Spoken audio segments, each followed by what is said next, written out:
नमस्कार दोस्तों। National security adviser जो अजीत डोभाल अभी मॉस्को गए हुए थे। जो मीटिंग हो रही थी वहाँ पर अफ़गानिस्तान को लेकर, इस मीटिंग के अंदर शामिल हुए थे।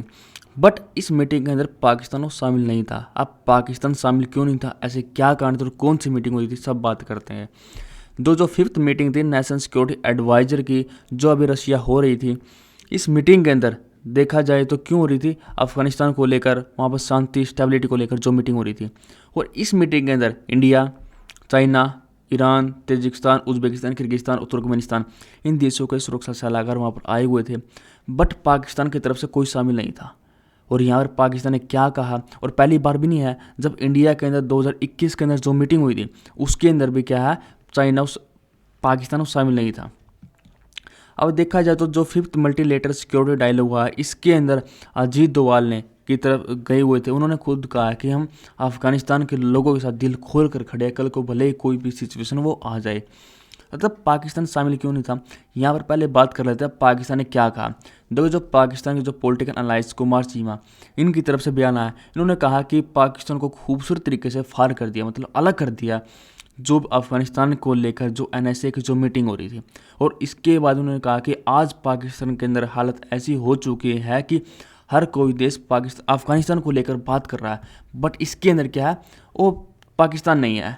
हम तो सोच रहे थे कि अफ़गानिस्तान के अंदर सबसे बड़ा स्टेक होल्डर किसका, पाकिस्तान का है, बट अब पूरी तरह से सिचुएशन वो बदल चुकी है।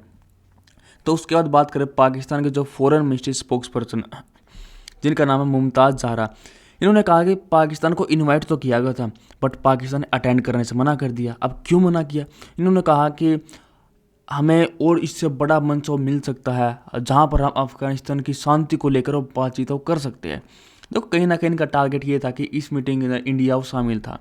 देखो, मेन कारण अभी बात ये है, देखो आज के समय सबको पता है कि पाकिस्तान के अंदर कितनी महंगाई हो चुकी है, एक आम आदमी का वहाँ पर रहना कितना बड़ा मुश्किल हो चुका है। या फिर बात करें पाकिस्तान के अंदर जो विदेशी मुद्रा भंडार है, 2.5 से 3 बिलियन डॉलर के अप्रोक्स बचा हुआ है।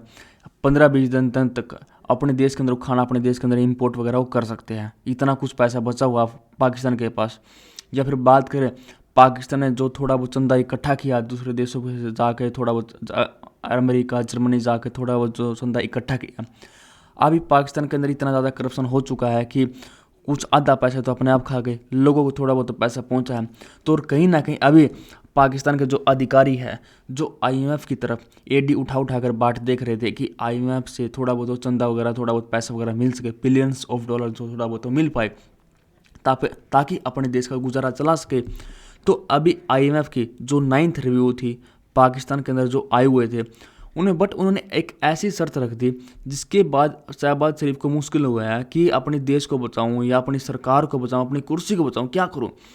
IMF की शर्त ये थी कि एक काम करना पड़ेगा, अपने अपने वहाँ पर जो टैक्स है थोड़ा उनको इंक्रीज करना पड़ेगा। अब इंक्रीज कर दिया तो और ज़्यादा महंगाई होगी, लोग कैसे परचेज कर पाएंगे। तो चलो, उसने कहा चलो ठीक है सर, हम कर देंगे। पर उसके बाद IMF ने कहा तो आपने एक बात और माननी पड़ेगी, क्या, तो उन्होंने कहा कि जो आपको जो चंदा इकट्ठा किया दूसरे देशों में जाकर, उसका आपने डाटा दिखाना पड़ेगा, आपने कहाँ कहाँ उसका इन्वेस्टमेंट किया, क्या कुछ दिया। अब दिखाई तो दिखाई क्या, आधा तो पैसा खुद खा गए। तो ये मेन कारण था, और इसलिए आज पाकिस्तान के अंदर जो शहबाज शरीफ जो बन के आए हैं, अब एक तरह से अपने देश को तो अच्छे से नहीं चला रहे, तो विदेश नीति को तो कैसे चलाएंगे। और दूसरा मेन कारण ये भी है कि अब पाकिस्तान के अंदर कोई ऐसे नेशनल सिक्योरिटी एडवाइज़र तो है नहीं, तो फिर भेजेंगे किसको, भेजेंगे वहाँ पे।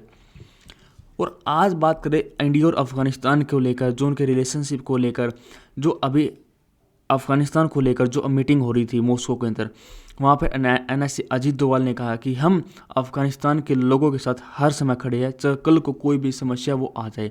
और इसलिए देखा जाए तो इंडिया ने जो अभी 2023-24 का जो बजट अनाउंस हुआ है, इसके अंदर 200 करोड़ अफ़गानिस्तान के लिए रखे गए हैं, उनकी डेवलपमेंट को लेकर रखे गए हैं।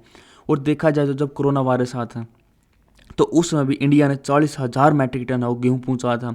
या फिर बात करें 60 टन जो मेडिसिन है वो पहुँचाई थी। और अभी जो अफ़गानिस्तान के अंदर जो तालिबान आया, तो उसके बाद भी अभी की सिचुएशन पूरी तरह से वहाँ पर ख़तरनाक बनी हुई है। या फिर बात करें अफ़गानिस्तान के अंदर जो गवर्नमेंट है, इतनी ज़्यादा अभी स्ट्रॉन्ग नहीं है, और इसी चीज़ का फ़ायदा अलकायदा वहाँ पर आतंकवाद है वो उठा भी सकता है।